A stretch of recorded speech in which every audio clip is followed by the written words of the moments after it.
Hello, dear charter members and amazing guests. Welcome to our very first Thai social dinner and huddle for year 2022.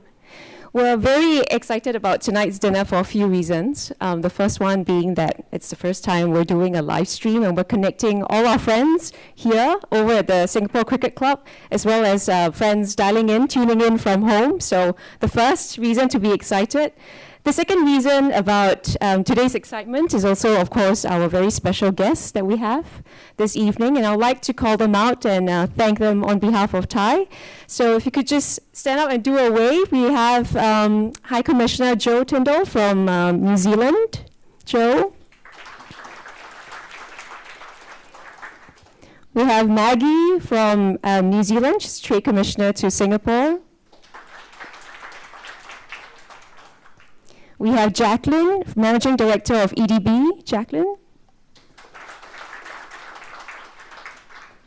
Sanjay Gujral, COO of Everstone and Chairman of Singapore VC Association. We have Anton Rudenklau, Global Co-Head of Innovation and FinTech, KPMG.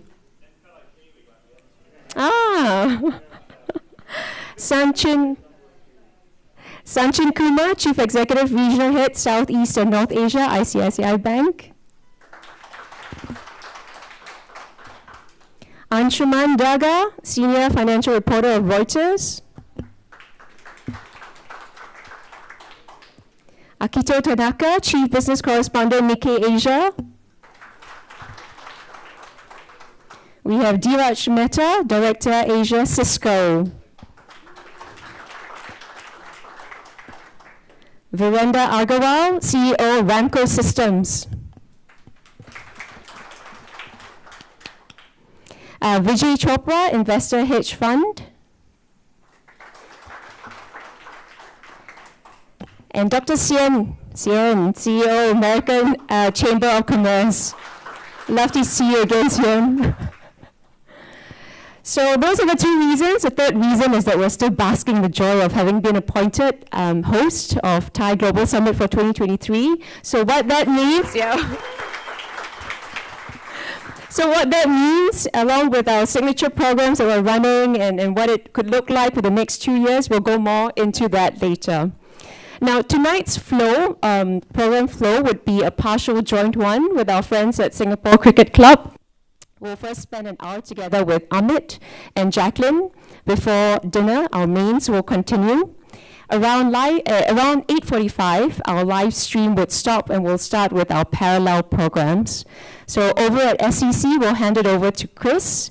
And here at Sheraton, Samir and Dushan will take it away with our latest on Thai Stars and Thai Angels. There will also be a Fireside Chat that Maya will be hosting with Michelle Chiu for us to get to know Michelle better. Now, before I hand the time back to Amit, a quick response, especially earlier what I heard and friends who have asked me. Curious questions on the Lunar New Year mini scrolls that you have in front of you. So there are three versions that you see. The three actually mean three very different things, so feel free to exchange that with your friends. One actually means fruitful business, wishing you blessings for fruitful business and startups. Another one means blessings for united, healthy, safe family. And a third one is fortune, prosperity, and longevity. So you can ask around and learn how to pronounce it as well.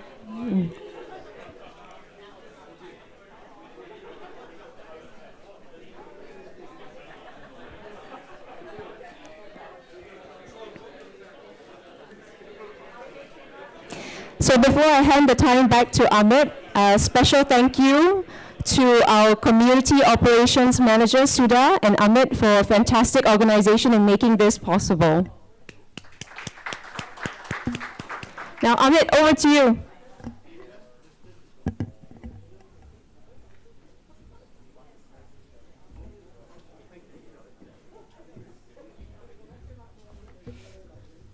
Well, thanks, Michelle. You know how they say you're the man between someone and their glass of wine and dinner. I literally am right now, because as I speak, you cannot eat or drink.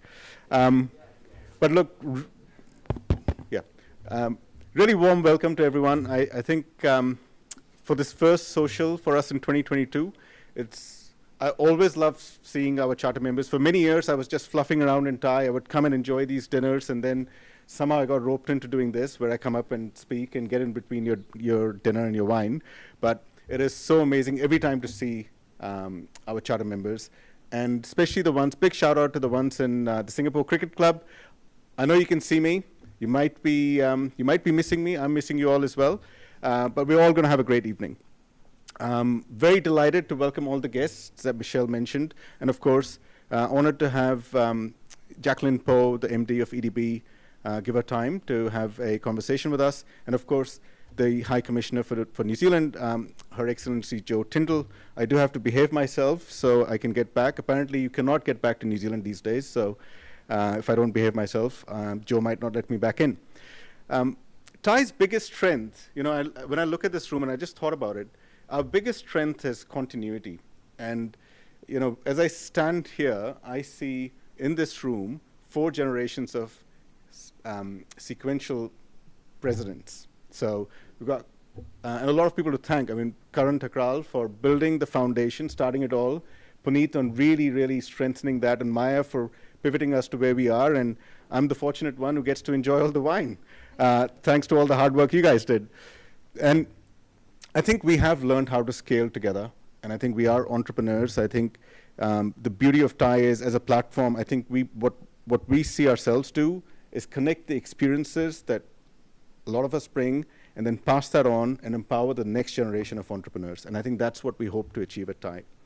Entrepreneurship is at the core of everything that we do at Thai. And that's why we exist, whether it's in thought, intent, or actions. And a great example of that is what we're doing today.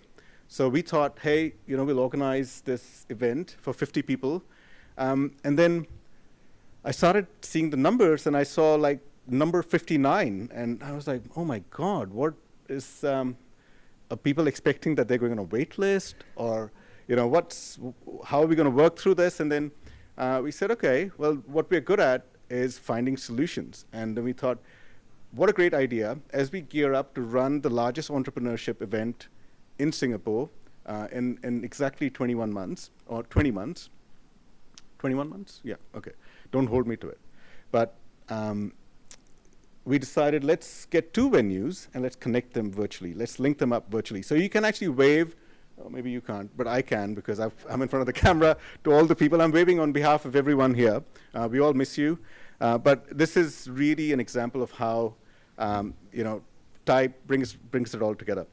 And when I look at, and I did forget my clicker. I have not used a clicker in 10 years, and I didn't even know how to use one. Sorry.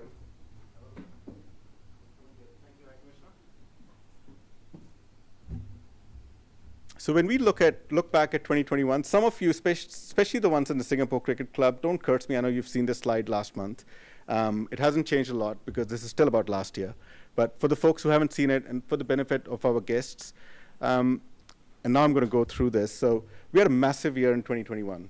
We saw our community come a lot closer together, despite the pandemic. You would imagine that people aren't able to see each other, but I think we took that as an impetus to get tighter and more intimate.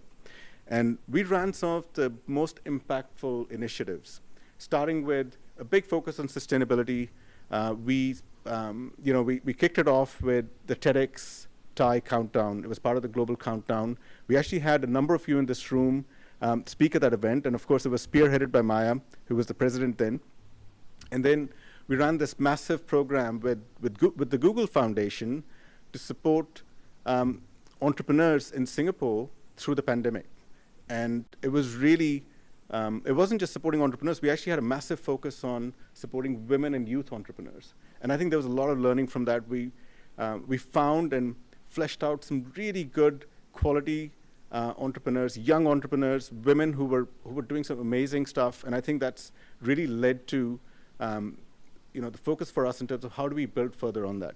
And then, of course, I think what we are all proud of is the big global celebrity fundraiser that we ran in Singapore, out of Singapore, to support the COVID relief efforts. And we raised $4 million in 4 weeks and deployed it for long-term solutions, not just not just reactive solutions. We really planned around it. So really, really proud of that. And of course, we love hanging out with each other, learning from each other. We enjoy the company, but what centers us as a community is the purpose we build around. And I think that purpose really comes down to giving back to the entrepreneur ecosystem in whatever way we can. And that's why we have a really good mix of investors, entrepreneurs, and corporate leaders, because all of us need to come together to make it count. We have had a lot of fun too. We've had lots of groups of 5 or groups of 8 concurrent dinners, lighting up all of Singapore. So that's been a lot of fun.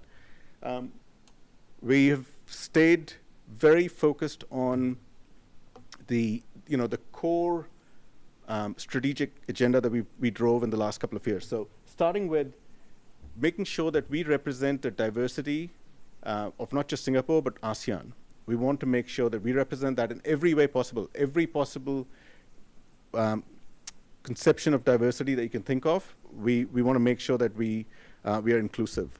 We have also leveraged the power of the global community a lot more in the last 2 years because we've been forced to. And we realized that you can actually now build the connects and really leverage the entire power of Thai and bring that to Singapore, bring that to our members, whether it's to support entrepreneurs, whether it's looking at investors who want to look at opportunities in Singapore. We've really found a good sweet spot, and we continue to build on that. And of course, so proud of the focus that we have on supporting startups with mentoring, with capital raise, and we've got an awesome team that pulls it all together. We have a number of our charter members and board members who get together to drive this initiative, and you'll hear more about that later in the evening. And if you think about mentoring, I mean, I've seen a lot of mentoring programs. So as an example, where do you get a mentoring program for startups actually led by the CEO of a global private equity fund who rolls up his sleeves and says, hey, I want to get this done. I want to get in myself, and I will make it happen. So very, very privileged to have folks like that in our community. Some of the midterm, short-term focus for us, obviously, big one is entrepreneurs of the future. We really want to engage more with academia. We want to catch those entrepreneurs early. We want to support them early, help channel their journeys. We want to make sure that we can get them more engaged across the ecosystem. So can we run more youth-focused events? Is that a cue for me? Okay, I better rush through this really quickly. Well, we're doing a coffee table book. We are building an advisory council. There are a few folks that we'd love to speak to here in the room as well. But of course, outside in our networks, we really want to bring in the relevant folks that can complete that ecosystem for us, give us the right pulse of what's needed and how we can support that. So whether it's government, Jacqueline, institutions and academia, and of course, think tanks. And I do know that Jacqueline did run the Center for Strategic Futures, which is one of the biggest think tanks in Singapore. So I think I've dropped a few hints there, and I'm hoping you'll take it. And finally, gearing up for the Thai Global Summit. So what's special about the Thai Global Summit? Why are we so excited about it? It is Thai's flagship event, and what it does is, for us, it brings that epicenter of entrepreneurship to Singapore. Not just globally, but also then help carry some of the chapters that we have across Asia, help them bring more energy into their entrepreneur ecosystem and bring that further into Singapore. Builds on the strengths of Thai's network and extends the influence by inviting others to spark worldwide support for entrepreneurship. There is a new wave of entrepreneurship, a new face of the modern entrepreneur. We know that. It is changing. I think I know a number of friends, including my own kids now who are 15. They're both twin boys, and they have started testing out NFTs and crypto, and they do it on my credit card, and that's very worrying to me. So, and they also have the accounts in my name with Coinbase. Is that all right? Is it okay to use them? Yep. Okay. Supnendu says it's okay.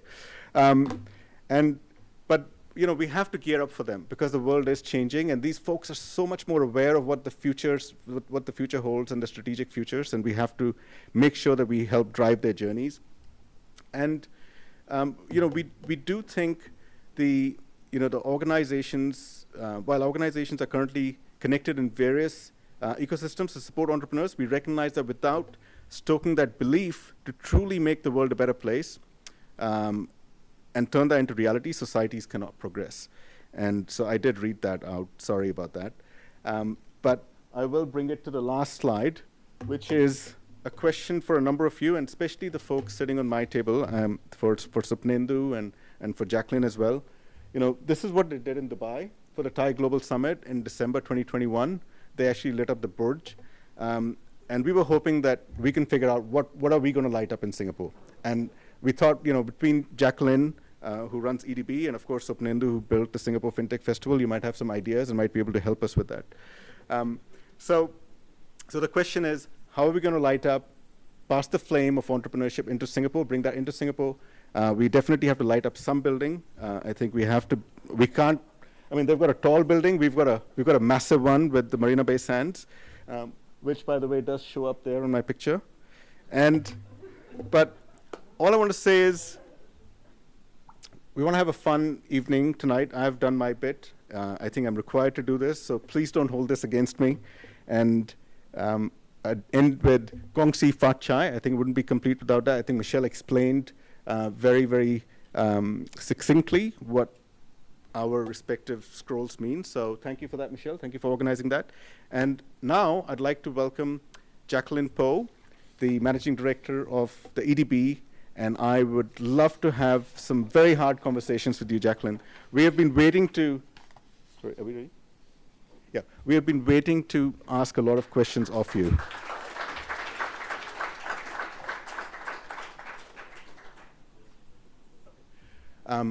We do have, just so everyone knows, please help us by putting on the masks during the sessions, because we actually have safe distancing ambassadors outside. But we do it anyway, Jacqueline. We don't break the rules. Even if they weren't there, we would do it. Now, I have to get my notes, so if you don't mind. I don't have to have my mask on, right? Hey, we're going to need some microphones.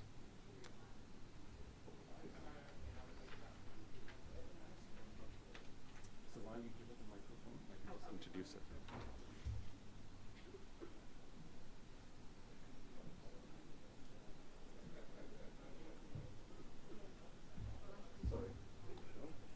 Can I just introduce you properly, Jacqueline? I don't think you need an introduction. I think we all know enough about you, but some of the folks that haven't met you before. Jacqueline is the Managing Director of the EDB. She has been very entrenched in building Singapore's digital economy. She was, for those of you that might not know, she was the CEO of GovTech, and I think that really planted the seeds of the right sort of digital rails for Singapore. And of course, the last few years, Jacqueline has been working within the Prime Minister's office, working very closely as part of the Prime Minister's strategy group. As the Deputy Secretary, she was very involved in shaping, as I said, the Center for Strategic Futures, which actually is one of the reasons why Singapore stays ahead of a lot of the other nations, because one of the things, when I look at the digital economy, it's really about, how do you see and plan ahead, 15, 20, 30 years, or for generations rather than just for the next 5, 10 years. Because, if you took research from, say, a Gartner or IDC, they'll just give you 5 years forecast. So don't take it from them. If anyone, but Jacqueline, I'm going to kick it off. I will come and sit with you there. And we want to make sure you're comfortable. Your microphone's working. Mine's not.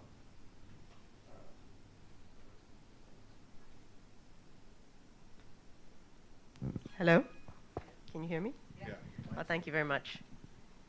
Okay, I can take my mask off. yes, here you. This is fun. Microphone's not working. This means I'm the only one who gets to drink. Whilst listening to me. I also just want to check that this is a non-media closed door event. And that I know we have some friends from the media here, but I'm sure they're here in the capacity as, friends of entrepreneurship. And if there are any particular interviews or, clarifications you want to do for something else, you can come and see me separately and personally after this, okay? So if that's an understood arrangement, then I can be a little bit more free in my sharing. All right? Thank you. Yes, no, I think they're just here to, they want to absorb your thought process, Jacqueline. And if anything, I think they'll write about some of the inappropriate things I might have said. I just realized you get a glass of wine. I haven't had a glass of wine. So welcome, Jacqueline. We're fortunate to have you on the seat. But most importantly, I think given your background, I think you've been a great driving force for building the digital rails, as I mentioned earlier. And I think that really helps in driving the next economic growth engine for Singapore. So I think we're fortunate in that respect as well. I did want to, ease into it with taking into account, I guess, what we faced in the last couple of years and where we think the future, what the future holds for us. And I thought let's maybe start with the fact that the world has, evolved tremendously over the last 2 years. And some of the challenges that lie ahead with the foundational shifts being climate change, wealth inequity, aging population, growing unemployment in some of the parts of the world. And these are just some of them. And so because we've talked about the digital economy, and I know that you have some very strong perspectives around that, it'd be great to understand the role that you see digital playing in addressing some of these foundational shifts. All right. Well, thank you very much, first of all, for Ty, to inviting me to your dinner and giving me the opportunity to be in the same room with some of the best entrepreneurs, VCs, PE, corporate leaders in Singapore. So thank you very much for that opportunity. I am also pleased to be among friends I think I have one friend at each table. So if anyone unfriendly, attacks me, you know what to do. In terms of the digital economy, to be very honest, when I first came to the Infocom Development Authority in 2013, there was actually not much of a digital economy to speak of. I don't know if many of you can recall those days, but computer science was the second least popular subject in our universities. The most unpopular was engineering. The most popular was medicine. And I was given the task of making that different and to actually rebuild engineering capabilities in Singapore. But it was very difficult to do that when you didn't have the people, and you didn't have the people because you didn't have the projects. You didn't have the projects because you didn't have the companies. And you didn't have the companies because you didn't have the people. And so it was a little bit of a spiral that just fed on itself. And then every time I went to Silicon Valley, they would ask me the same thing. Do you have the projects? What is the problem you're trying to solve? Is it big enough? Do you have the talent to do it? What about the funding? And everything just led back to the same conclusion, which is you need one thing to lead to another. So I think it's been a very interesting journey since then. Because at that point of time, we couldn't get any companies, almost no companies. There were a few very, very bold and friendly ones like PayPal, but almost no companies wanted to build software development in Singapore. There's no software engineering.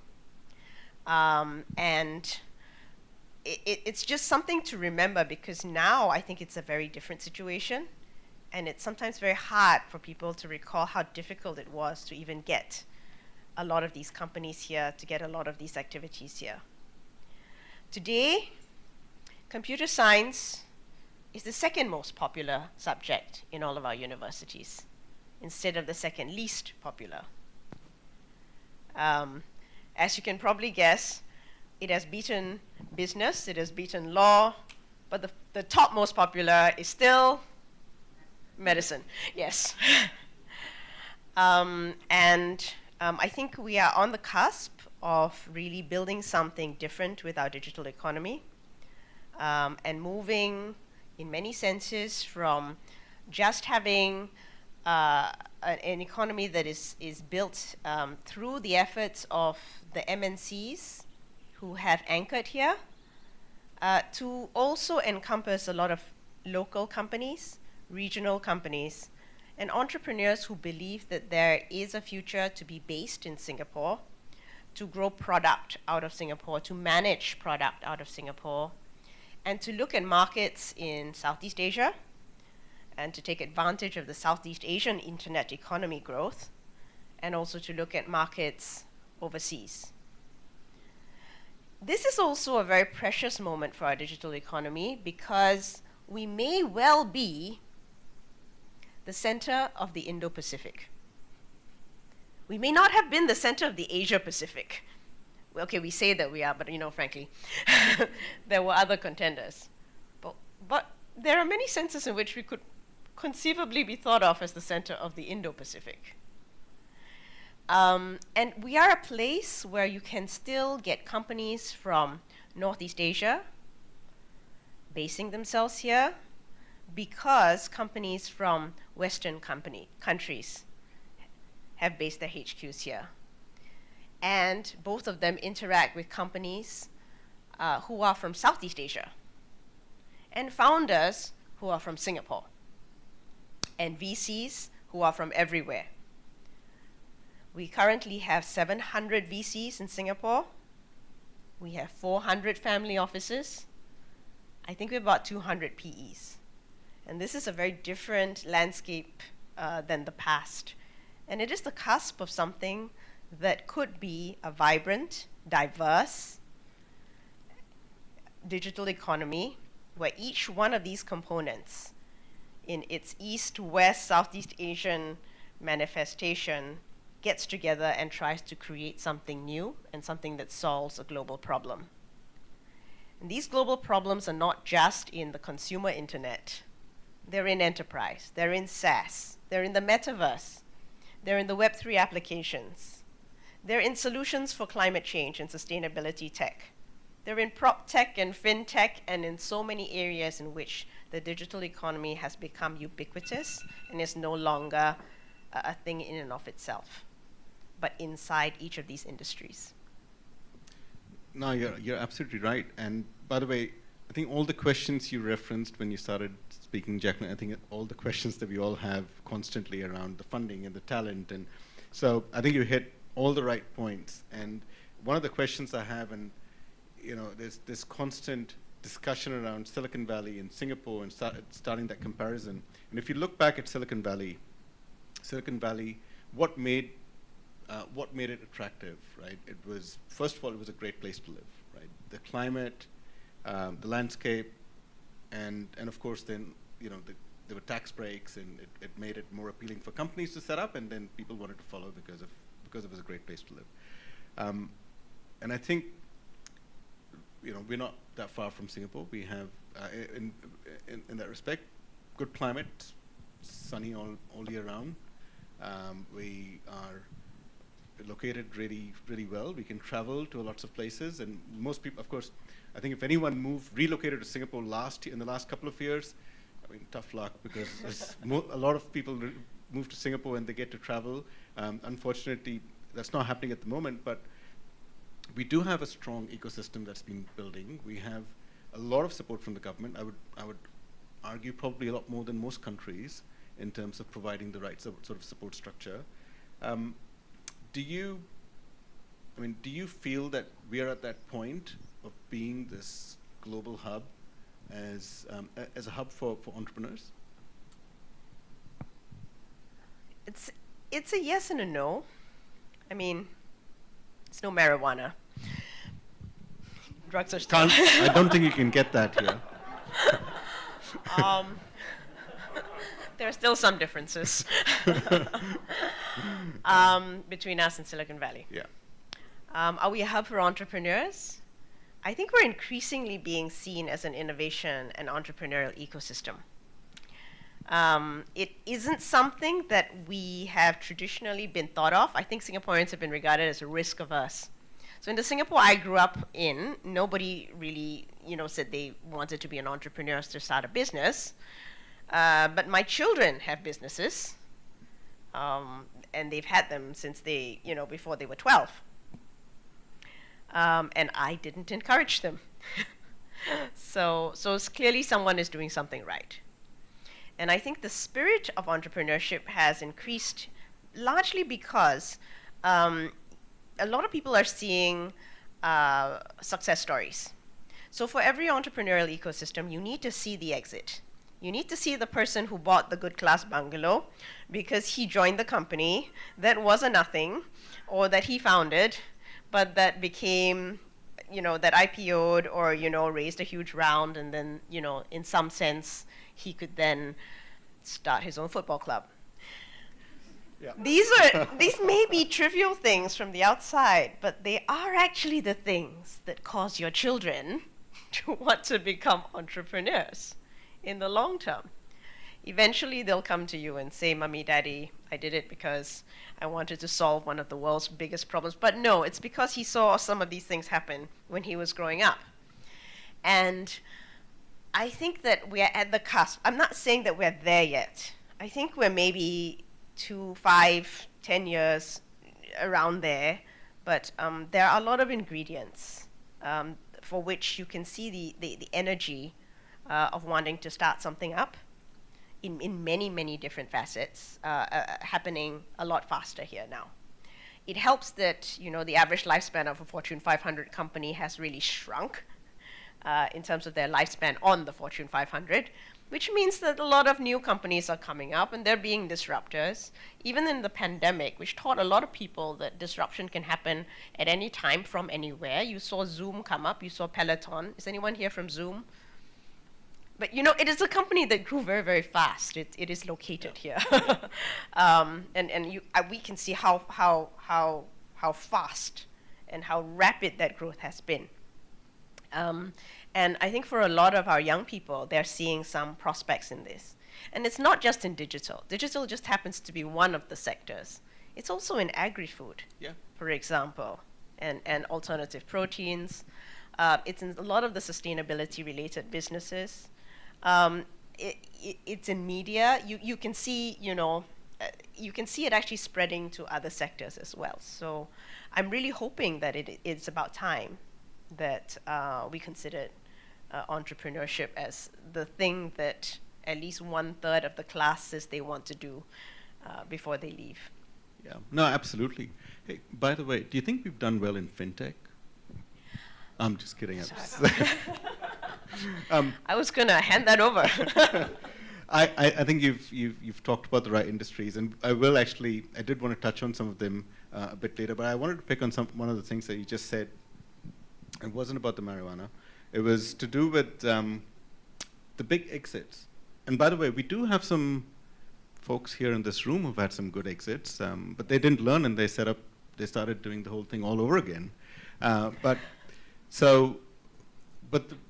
the running joke in entrepreneur circles, Jacqueline, is if you, and this is, I don't say because I already live in Singapore. This is folks living outside Singapore. When you have the big exit and the earn out, then you move to Singapore. How do we change that narrative? Because how do we get to a point where entrepreneurs want to be here to build it? Because otherwise, all the benefit of that, the socio-economic benefit, everything is being mined by wherever they've founded the company.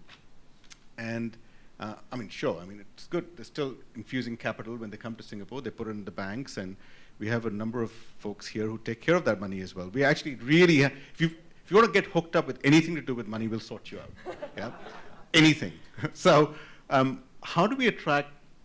And maybe the question is that part of our roadmap? What is part of the roadmap for Singapore? And there's no right or wrong answer, but are we looking to be the place where international founders and startups want to be and build out of? Do we want to attract them? Or are we looking at building a lot of homegrown entrepreneurs and take them global. It could be both, but obviously they require different approaches. And I just thought I'd get your perspective on, what your thoughts might be. Yeah, but that's a really good question, though. I mean, I think we are a wealth management hub. And I said we had 400 family offices. It is a good place to live, and a lot of entrepreneurs who've made it come here and decide that this is the place that they might. It's a safe place. It's a stable place. It's a place to raise your family, especially as you cashed out when you were 28. And it's a place to explore the region. We are trying to change that. And there are three groups we're trying to change that for. And they do interact with each other. And first is actually multinational corporations who want to start new businesses through corporate venturing. EDB has a new ventures outfit. And what we've realized is that we have a lot of MNCs that we've attracted here over the years who actually their existing businesses, are cash cows. And they are looking to give autonomy and decision rights to some of their more entrepreneurial staff to start a corporate venture that is orthogonal to their existing business model. So in the same way that Amazon Web Services is essentially a corporate venture of Amazon.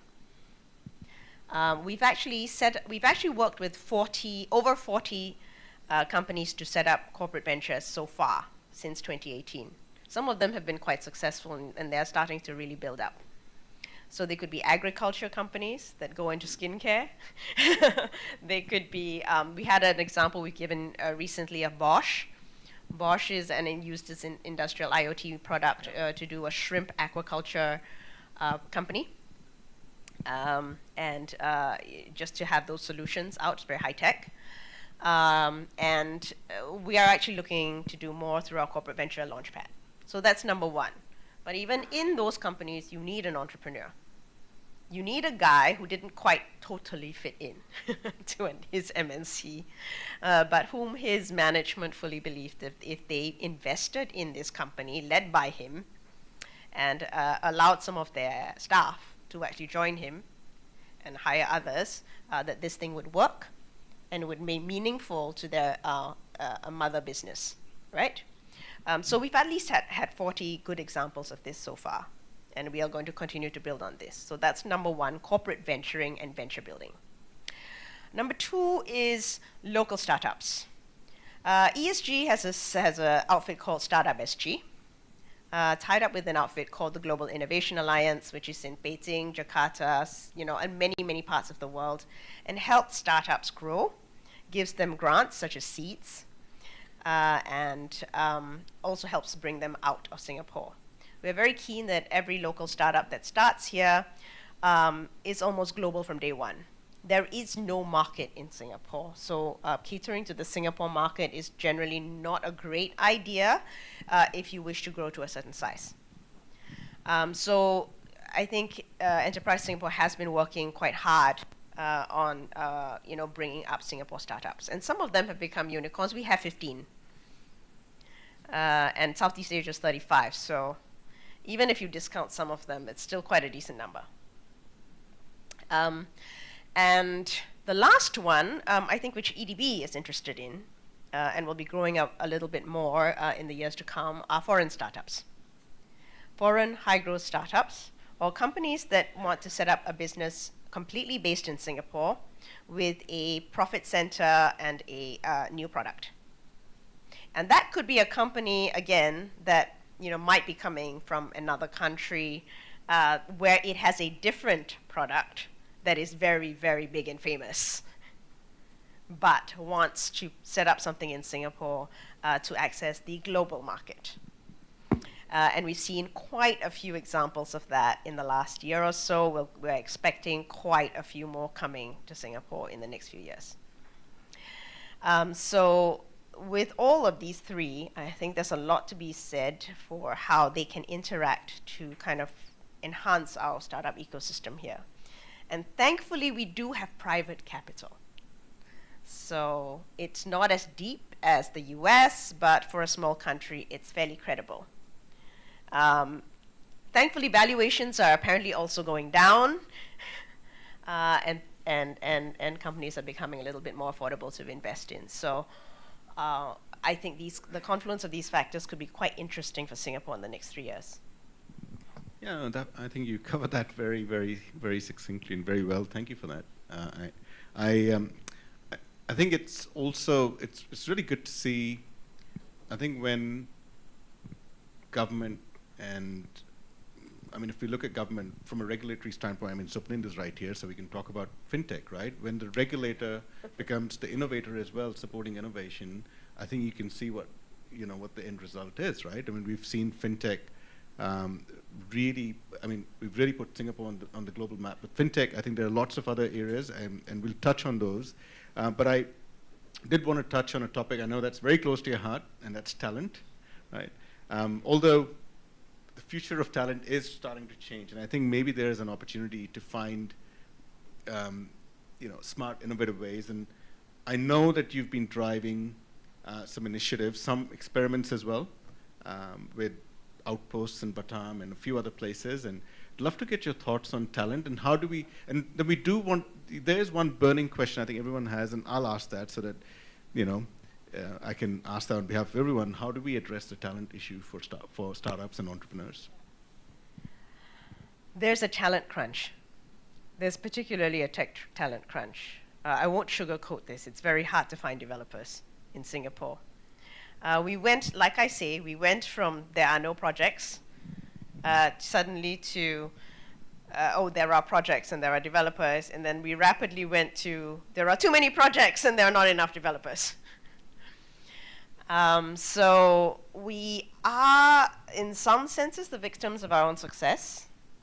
We've brought in a lot of new, opportunities for workers in Singapore, and as a result, I think their wages have also increased. So that this is where we stand right now. It's part of my job to work with IMDA and ESG and the Ministry of Manpower. Together we form, at least the first three organizations, we form something called Digital Industry Singapore, or DISG. For those of you who don't know or are new to Singapore, DISG is the front end, dealing with all digital companies in Singapore. And it doesn't matter which agency you go to, DISG will be your concierge. Whether you're big or small, local or foreign, SME or MNC. The good news is that there are more people interested in being part of the tech talent ecosystem. The other good news is that we have managed to get universities to churn out more computer engineering, computer science, data scientists, AI apprentices, IoT, cybersecurity, and cloud engineers. In 2010, we had 800. That was like the total number of students who wanted to frankly, like I said, nobody wanted to do this, right? So anyway, we had 800 places, 400 of which were filled by people who didn't want to be there. Now we have 3,000 to 4,000 places a year for software engineers, computer scientists, computer engineers. We have even more for people who are doing data science, data analytics, and so on, which is a good thing. So in other words, that number in the last 10 years has gone up fourfold. In addition, there are programs like the Tech Skills Accelerator, TESA, which has been training upwards of, I think, 10,000 people, sort of in the industry already, and upskilling them for the new jobs, particularly in areas like cybersecurity, but also, digital marketing, and I think there are a number of others, including there's an AI program. Yeah, and AI Singapore has an apprenticeship program for AI, where we have 100 problem statements and we match them to individuals who are currently being trained for machine learning.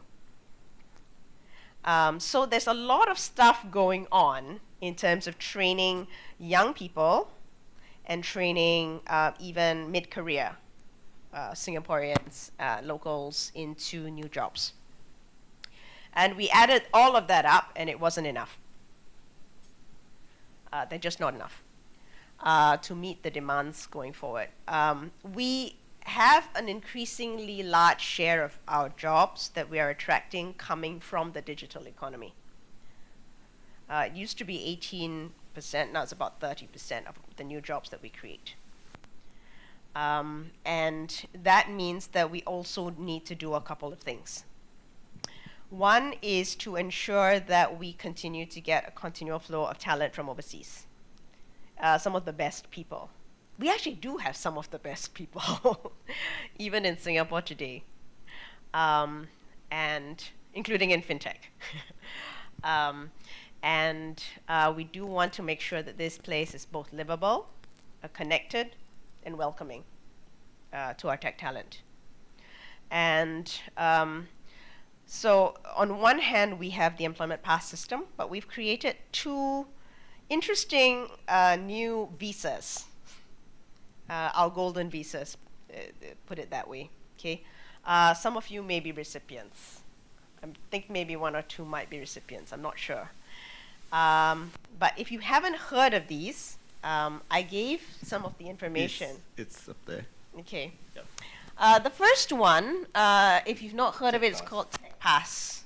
How many of you have heard of Tech Pass? Put up your hands. Okay, it's about half the room. It's slightly more than half the room. That's great.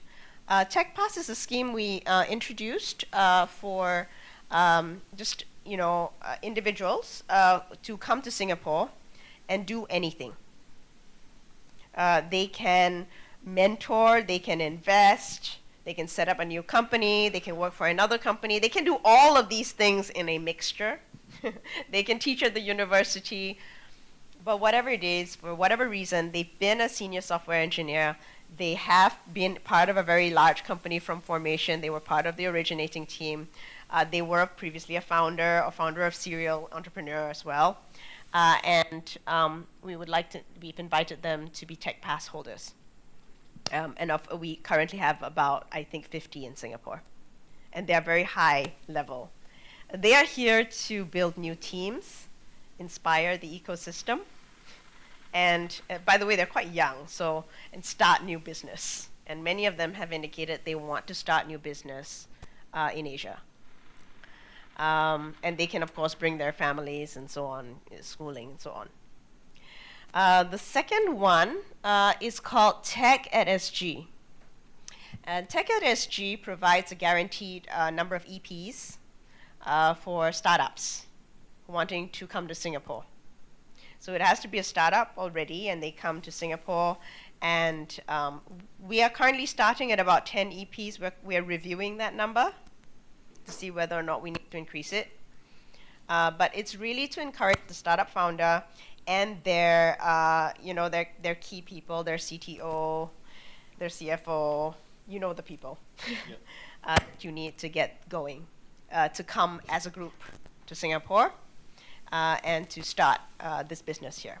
So these are two that we are specifically targeting for the tech landscape. The last one that we're only just starting to work on, and we'd like to invite you to join us because it's such a pilot nascent stage, is what we can do to help more companies think about their core, offshore, and outsourcing strategy. And more than that, what can the Singapore government do to facilitate that part of Singapore in another country?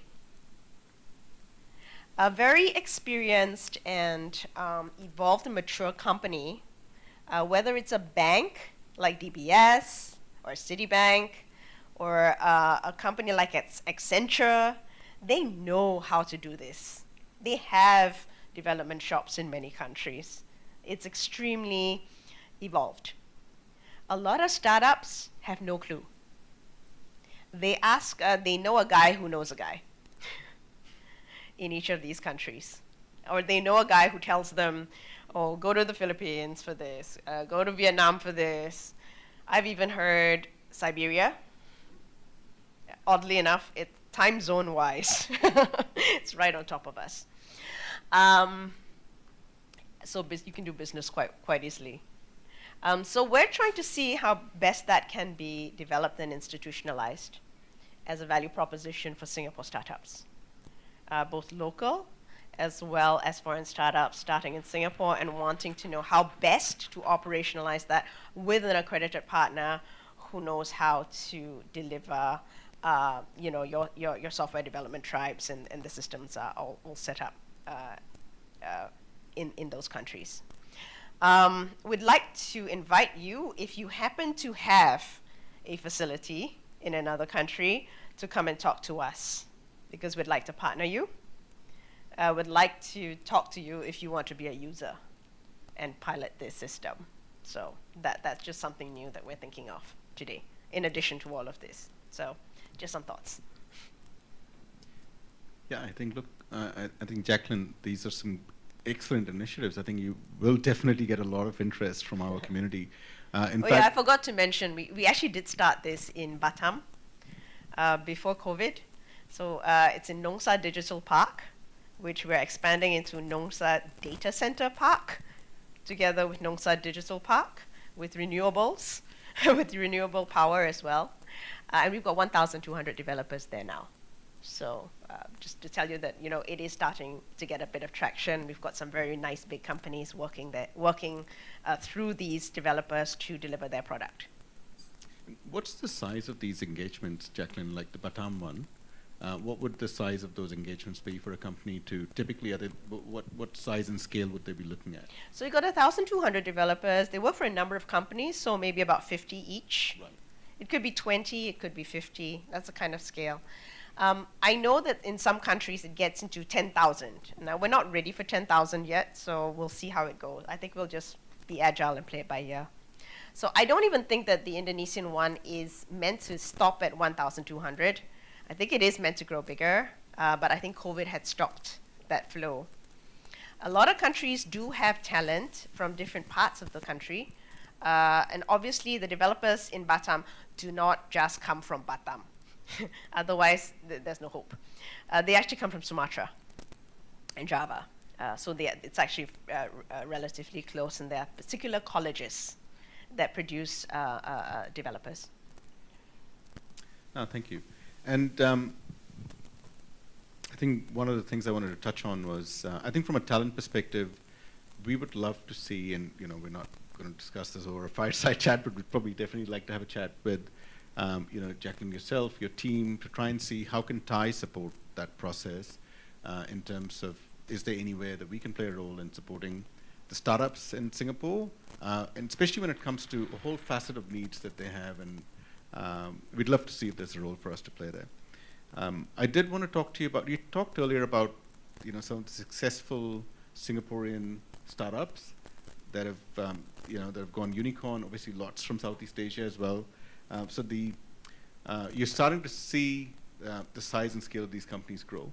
Do you feel over the years, because 10, 15 years ago, I think the challenge was, not, as you mentioned rightly, when people were looking at their career choices, it was medicine and engineering. And do you think the ambitions are you seeing the ambitions starting to change? Because I'm encouraged. I mean, just in this room, and I'm not, really, I didn't plan to throw these data points around, but we've got 3 people here in this room who have either launched a SPAC or are in the process of listing a global SPAC.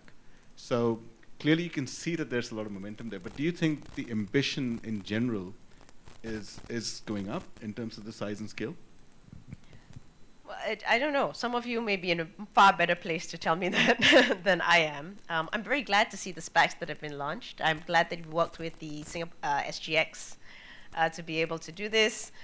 We are greatly supportive of the SGX, and we think that it is the missing link in a lot of these in our ecosystem. There's a lot of private capital in Singapore. At some point of time, you've got to put it out there, go public, and really prove the valuation. And I think that there was more ambition on sizes, I think, prior to January. I think we're in a cycle. I think inflation is an issue, interest rates, everyone is staring at the Fed. There will be some corrections in play. And I'm not sure, to be very honest, just because valuations have gotten quite large, that every company that has those valuations finds it in their interest to have those valuations, put it that way. it is a distraction from doing business and building product. And we do need to get sustainable, more sustainable valuations, which I think is that's on its way right now. So I'm not going to suggest that larger is necessarily better in all cases. So I'm sure that everyone who's listed a SPAC is going to be very, very circumspect about who they're merging with, and making sure that is fully worth the valuation. Absolutely. But I guess when I was referencing to ambition, I meant also in terms of geographic ambition. I think over the last few years, a lot of the ambition is stemmed around Southeast Asia. But are you seeing more and more companies starting to look beyond that? Yeah. True global ambitions? Yep. I think definitely. I don't think that companies come here only for Southeast Asian market anymore. I think there are a number of companies from the West who come here. If the companies from the West come here, they tend to think of us as a regional play, and they look at Southeast Asian or Asia PAC market, including sometimes New Zealand and Australia as well. But there are companies coming, especially from Northeast Asia, who come here because the rest of the world is their play. So this is global HQ for rest of world. And once you think about rest of the world as your target, not Asia, you're thinking Latin America. You're thinking America, Latin America, you're thinking Africa, you're thinking Europe. It's just a very different kind of market, that size that you're looking at. And particularly for very high-tech, deep tech type startups. In areas that include biotech, by the way, because we had a target to have like 50 major biotech startups. We've got about 10 now, but we've got target to do about 50 by 2030. Once you get a piece of that, and you've actually done either synthetic biology, cell and gene therapy, or you're into quantum, or you're doing something that's a little bit more, one of the materials science type startups, and you've done something that really takes you anywhere, then the whole world is your oyster. Absolutely. And you talked about sustainable, but you talked about sustainable from a different perspective. I was going to use that as a way to segue into sustainability. I know you have a very strong social compass. I did my research, and climate's been very high on the agenda. I don't think it's gone from being something that everyone needed to talk about. Actually, we've got the High Commissioner here from New Zealand. She used to be the climate change ambassador to the UN. So we have a bit of, and that was at a time when most people were just talking about it. But now I think there's a lot of action going into it, especially you're seeing that in financial services as well.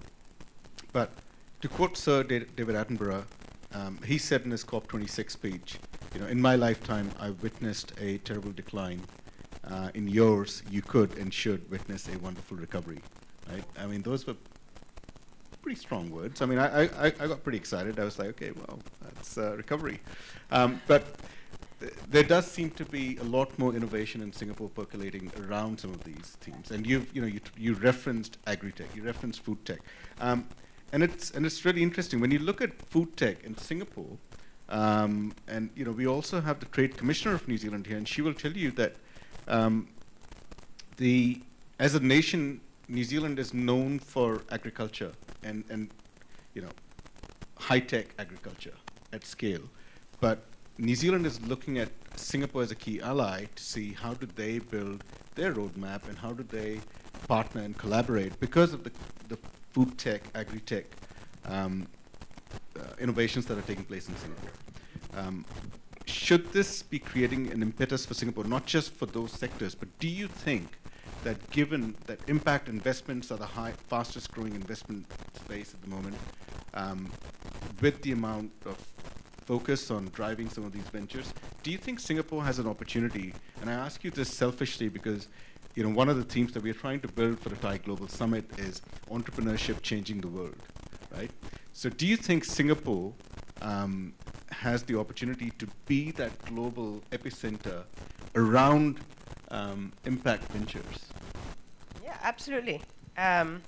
I think the strangest things, the Chinese government has just put agri-food and sort of alternative proteins as part of one of its plans. Like never before. I mean, we actually literally had to translate this. It was not even a translatable thing before, but it's now in one of the long-term plans as of yesterday, I think. It's just like quite a big change. I think sustainability is important for Singapore because we're a small island state that's about to be drowned by rising sea levels. So there's a lot of real impetus behind doing things. Also because actually we've been doing things all along, we just never called it that. So we did Pulau Semakau and we changed ash into islands, you know. We did new water and we changed, you know, into water. But we never actually tied it together and said, oh, and we of course greened the island and put a lot of nature-based solutions, frankly, on our island without claiming a single carbon credit. But we never said it was about sustainability. We always said it was about survival and livability. But frankly, it was about sustainability, and we never spoke about it in those terms. So we're going to be talking a little bit more about things that we've done and are going to be doing along these lines. But we're also going to be quite hard-nosed about carbon. That's going to feature a lot in the upcoming budget speech. And what does, you know, a low-carbon future mean for Singapore? And that alone will sort of start to spur businesses to think about how they can be more energy efficient, how they can lower their carbon footprint, and so on. So I think the stick is there. And now it's like time for a bit of carrot. So there's a number of things that have been done to encourage sustainability and to give grants to businesses to think about, you know, getting a little bit like decarbonize. And on the flip side, that will spur a number of companies to form and be part of our green economy. We even have a district set aside for that. That's called Jurong Innovation District. It's going to be our sustainability showcase.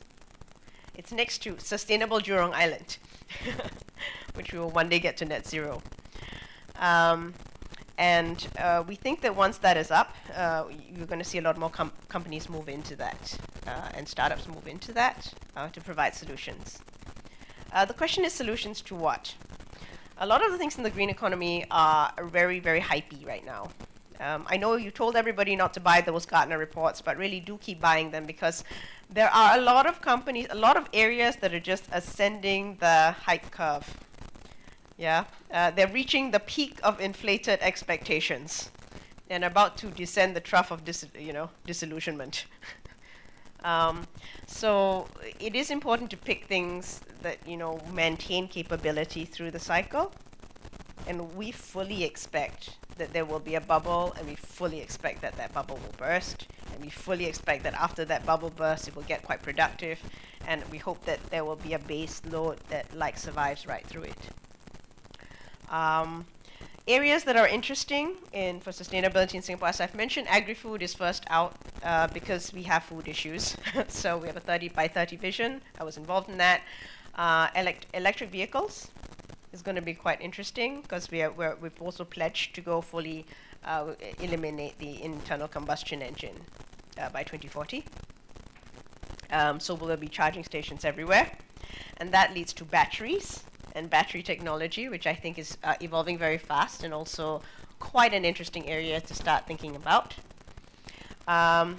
There's a range of innovations that center around the circular economy.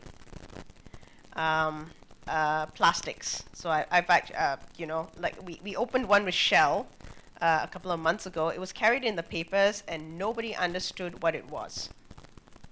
But frankly, what had happened is that Shell had closed down a refinery and basically set up in its place a pyrolysis oil upgrader, which nobody understood. So I have to go and explain to everyone that when you buy food from Grab, it comes in a plastic container that is rectangular, and you know, your fried rice or whatever, and after you eat it, it's still very dirty.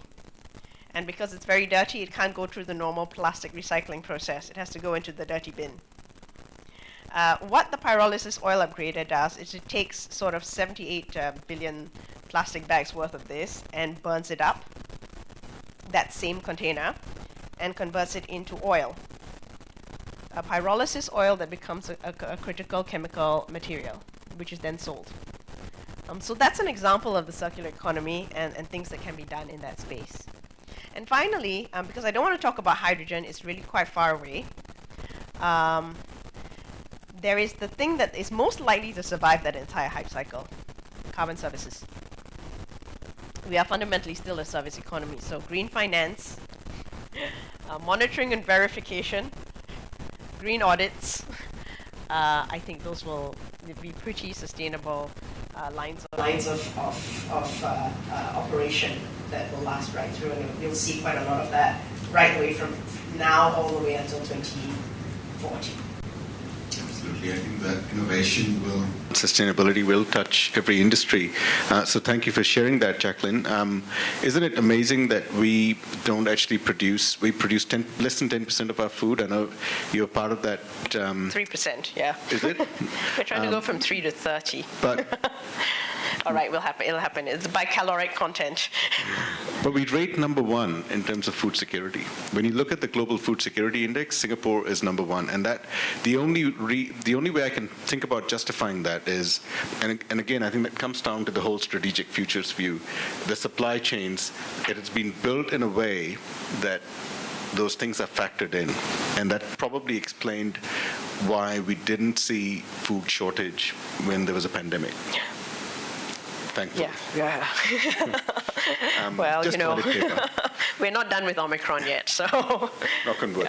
Yeah. But look, before I open up to the floor, I know we're running a little bit behind, but that's because the wine was served late and we couldn't start without giving people some wine.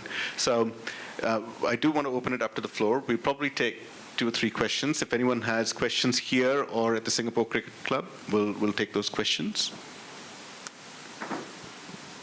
We'll need to get a microphone to Suresh. I can talk loudly. Okay, yeah, Suresh can be loud. We know that. Thanks, Jacqueline. I think it's a fantastic thing to actually go back to live event and leave and listen to that thing. I run a proudly Singaporean company as a startup, but I have a question that is going to be direct, but it comes from a place of great pain and care for the country. I was in Dubai the first time I traveled overseas in September, and the Dubai government basically called and said, what do you want, a golden visa, only employment passes? What space do you want? 0 tax. And I haven't done anything, so don't worry. But I came away thinking this is what Singapore used to do. So my question is not about the talent and the policy. It's a question about, are we losing the thing of being 3 steps ahead of the rest of the world in our way of thinking about this? And we become a little too defensive. And so, like I said, it comes from a place of pain. That some other country asked me this, said, we come back here and all entrepreneurs face this thing in a daily experience of getting those employment passes. All that is a very different story. Thank you. I've heard this story several times, actually. So rest assured, we're sort of looking into it. And of course, we've told the Ministry of Manpower this.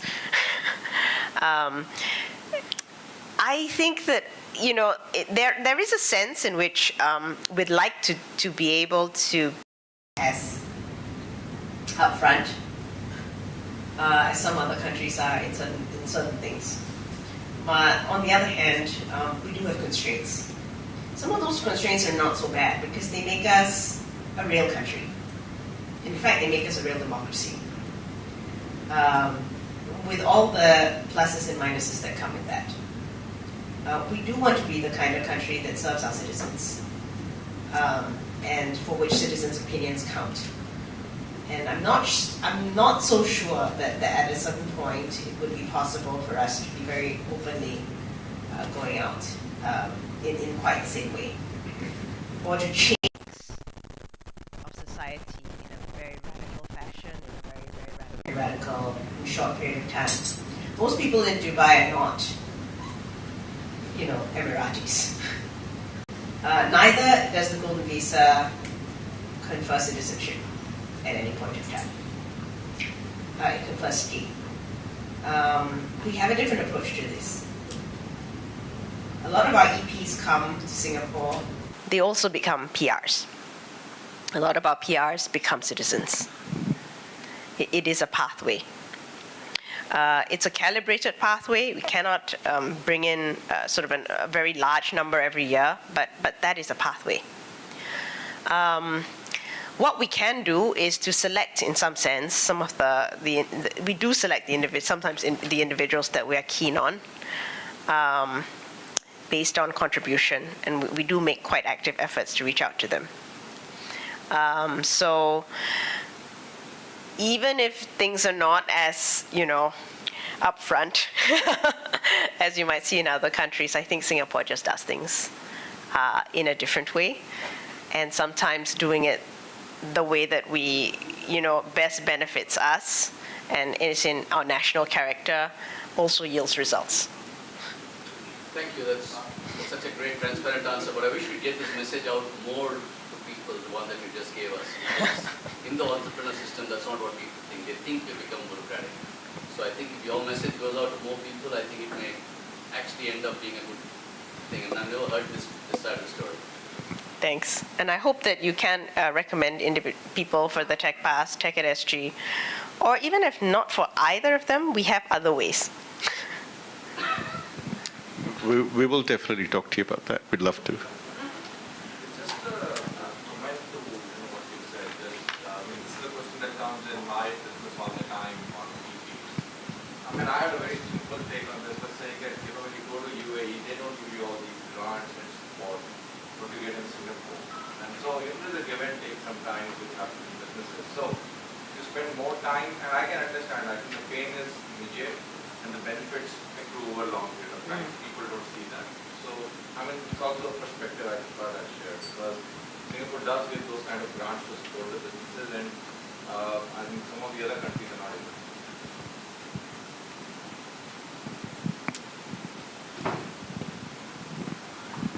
Yeah, Aaron. So thank you for all the insights. So I'm a healthcare CEO, startup, right? Corporate life, different tech. So you're on the board of SingHealth. So I want to ask something about healthcare in Singapore. Transparency, right? I think the country still lacks basic information about healthcare metrics. What's the level of rehabilitation? Because to sustain a good ecosystem from the ground up, you need open communication, open data sets to be available in the country, really accessible, so real problems can be solved by sustainable problems, what's solved, right? The threshold for, it's been paid, because I talked to folks in Singapore today, it's very high level, everything is great, necessarily is appropriate. When it comes to working with, for example, the transfer of NPO, it takes 2 years to do a research collaboration. I'm not the only one who is the wrong person now. So there is a lot of nickeling, diming over, I need this, I need that.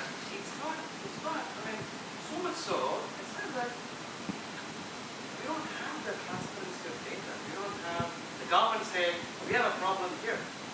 Or we want to expose the data. We've got fantastic health record system best in the world. We've got loads of data. We're not making it available to people to say, I want to take a look at it, compromise it, go figure out it. Find the problem and solve it. I want to help you with it. So your comments again, a tough spot, but I think it's a real problem based on operating level, not at the high level. Thanks a lot. I think, first of all, I don't think you're going to find many countries who are going to say, here's all my health data. Go figure.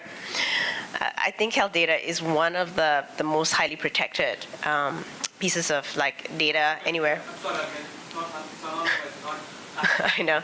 I think what happens in many countries is they get partial data. Thing about Singapore is wherever you get, you probably get everything. And I think what happens in many countries is whatever that, a certain group associated with a clinic or a healthcare system or an insurance company, that gets exposed, but not more than that. So you get to see only a partial picture. So I think it is difficult.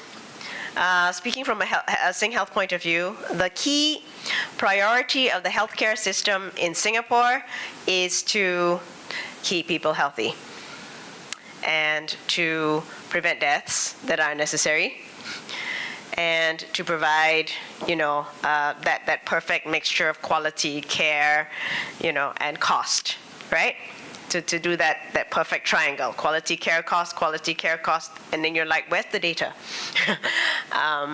And the data that is currently internally processed by the ministry is to solve the quality care cost triangle. I will admit that for those reasons, I don't think entrepreneurs are number one top of mind in terms of releasing data.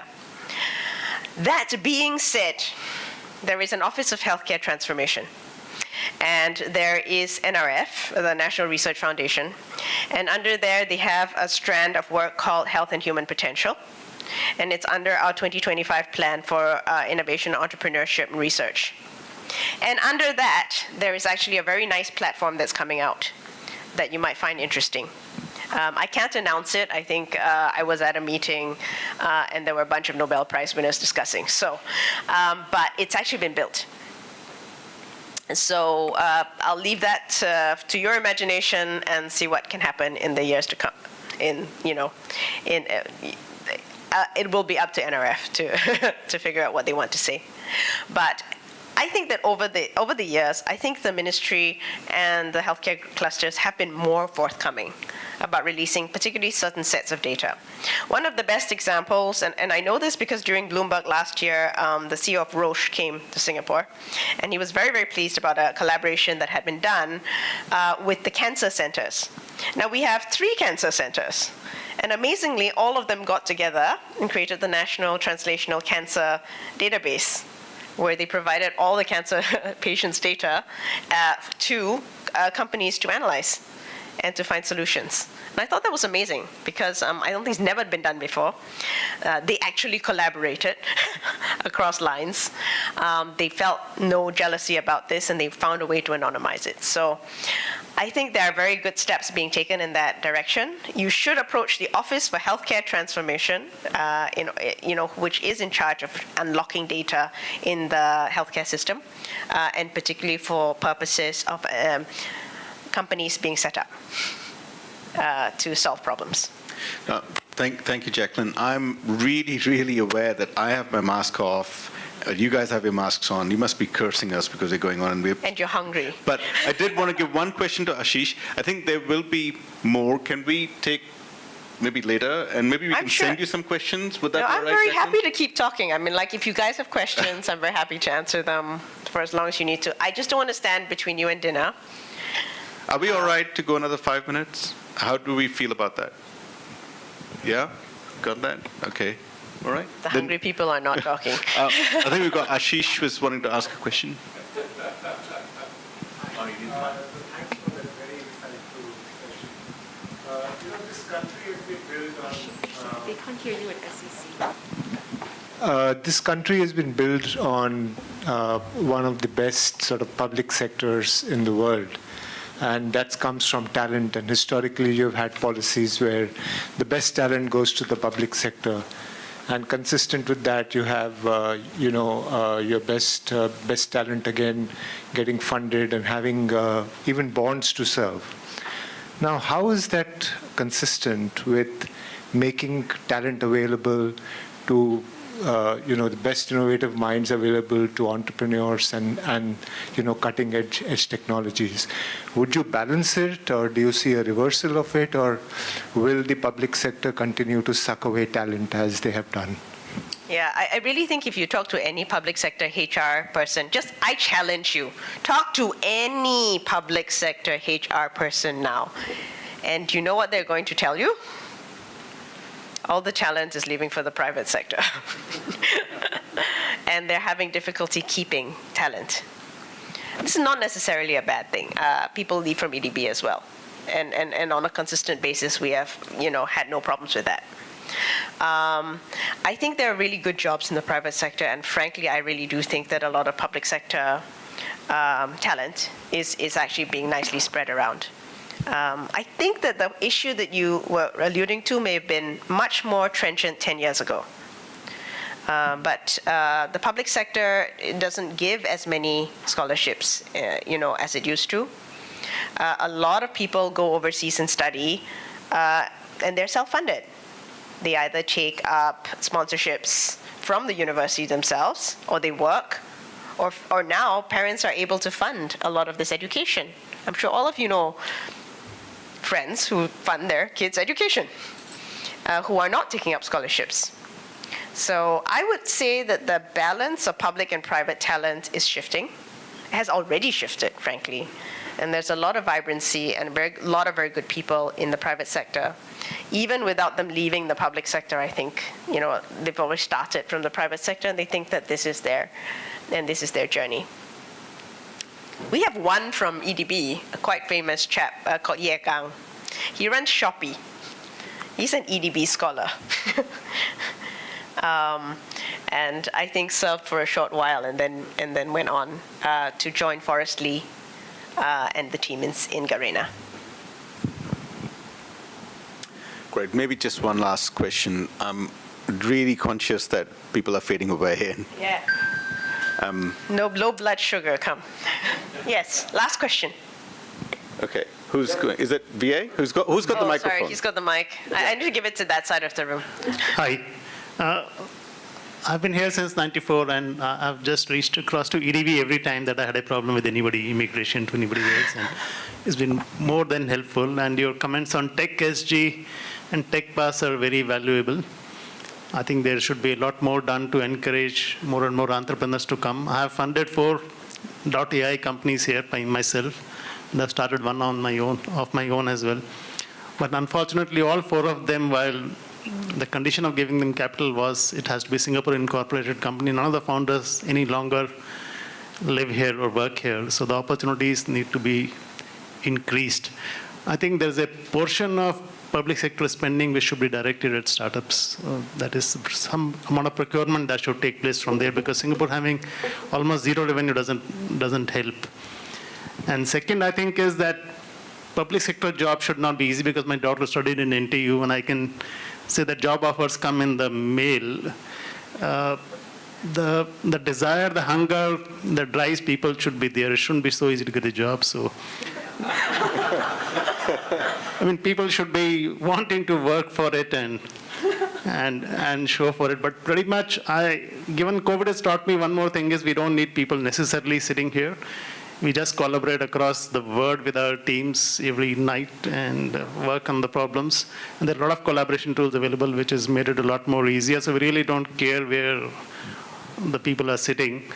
And I think there's a great future here. And hopefully this place becomes a lot more welcoming to founders. I mean, you need to vet the founders. You can't have people misusing the passes and coming here. Thank you very much. I'm glad that you said that, and I think it's a great note to end, because we are going to be very welcoming to founders. We're not going to uncreate jobs so that everyone else is more hungry. I think if there is a good, vibrant job market, I don't think that's a bad thing for Singapore, and I think we're going to keep it that way. But I do think that I do think that we underestimate how much the government is willing to buy from startups. We set up a scheme called accreditation at IDA, which is now accreditation at IMDA. And I'd like to make you quite familiar with it, because government rules were actually changed to fit the WTO and free trade agreements on government procurement, such that the government tied its hands to force it to buy from a list of accredited startups. So IMDA actually accredits these startups. A lot of them are quite well known. There's one called Tiger. It's quite interesting that NHB did a very interesting set of activities with. But there's a whole range, and you graduate from the scheme eventually. But the point is, you are accredited by IMDA in terms of you being properly funded, and like the management team is not fly by night, and that your product actually works. Okay, and that goes down to debugging your product with you. And then once you are accredited, you get into actually direct procurement. You do not have to compete with anyone, and any government agency who wants to buy your kind of product, it's an immediate green lane. And under $1 million for the first procurement. So this is really great for startups because, frankly, selling their first product and getting validation and feedback is the most important thing they need. So at $800,000, $1 million for that first contract with government, it's okay. And generally, most of the startups, especially the ones who've graduated from the program, and they graduate because they're bought out or they exit, at multiples, and I mean, they go on to be too big. They really benefit from this, and the scheme has been extended past the government to include the entire healthcare sector through IHIS, and also a number of other major companies and entities within the government ecosystem. So accreditation at IMDA, please go check it out on the website. And if you have a startup, please sign up to be accredited so that you can get directly purchased contracts from government. Okay? Well, all right. Thank you, Jacqueline. Thank you, everyone. Thank you for...